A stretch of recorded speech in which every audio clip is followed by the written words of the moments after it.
Olá, amigos. Quinta-feira, dia 1º de fevereiro, primeiro dia aí do mês de fevereiro, segundo mês do ano, já segundo mês do primeiro trimestre, que nós estamos discorrendo aí sobre o livro dos Salmos. Estamos na leitura 856 da lição número 5.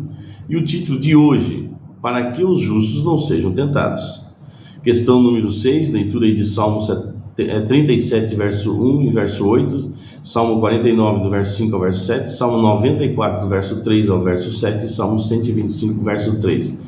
É muito importante que você faça essas leituras, amados, mesmo que eu dê a resposta aqui, é muito importante que você faça igual o povo bereano, confirme para ver a veracidade do que está sendo falado aqui, Que luta o salmista enfrentava?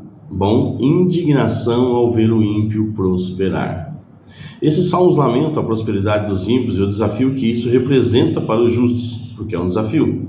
Muitas vezes, nascemos de novo, praticamos todos os preceitos, buscamos praticar todos os preceitos e ficamos estagnados, enquanto o ímpio, que mais grave de tudo, os ímpios não apenas prosperam, mas às vezes também desprezam abertamente a Deus e oprimem os outros, o que é pior ainda, A questão desconcertante é que, enquanto o cetro dos ímpios domina o mundo, o cetro da justiça parece falhar, mas somente parece, amados. Então, por que não desistir e abraçar o mal como os outros fazem? Porque o final deles não será bom. Questão número 7, leitura de Salmo 73, verso 1 ao verso 20 e verso 27. E também a leitura de 1 Pedro, capítulo 1, verso 17. O que leva o salmista a atravessar a crise? E qual é o fim dos que confiam em coisas fúteis? Bom, o que leva o salmista a atravessar a crise é saber que Deus não falha, que Deus não falta, que Deus é um Deus presente, mesmo que nós não o sentimos e não percebemos, Deus está presente, nos cuidando. E o fim de quem pratica as coisas fúteis, a recompensa dos ímpios será certamente, infelizmente, a destruição, mas ainda há tempo de se arrepender. Ainda há tempo, a porta da graça ainda está aberta. No Salmo 73, enquanto o salmista permaneceu focado na iniquidade do mundo, ele foi incapaz de ver o quadro geral do ponto de vista divino. O problema que a prosperidade do mal gerava para a sua fé era esmagador. Ele acreditava também que o seu argumento sobre a inutilidade da fé se baseava na realidade.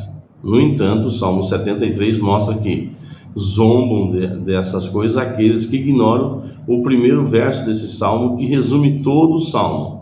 Deus é bom para com Israel, para com os de coração limpo. O salmista foi levado ao santuário, ao lugar do governo soberano de Deus, e foi lembrado de que hoje é apenas um pedaço do mosaico, e ele desafia considerar o fim. Ele devia considerar o fim quando os ímpios enfrentarão o juízo de Deus. O fato de o salmista ter entendido essa verdade do santuário e confessado sua loucura anterior mostra que a realidade só pode ser compreendida mediante a percepção espiritual, não pela lógica humana, não pelo que os nossos olhos veem, A recompensa do justo será eterna, será a vida eterna. E quem entrega verdadeiramente o coração a Deus já inicia essa etapa, porque os que estão em Cristo, mesmo que venham morrer fisicamente, um dia, é considerado, Paulo considera a morte do justo como apenas um sono, Nós deixamos de viver, deitamos, dormimos, e pode levar 1000 anos. É como se fosse um piscar de olhos, como nós tivesse acabado de dar um cochilo e vamos ouvir o som das trombetas. Então, começamos a viver a nossa eternidade desde já, quando entregamos o nosso coração verdadeiramente a Cristo.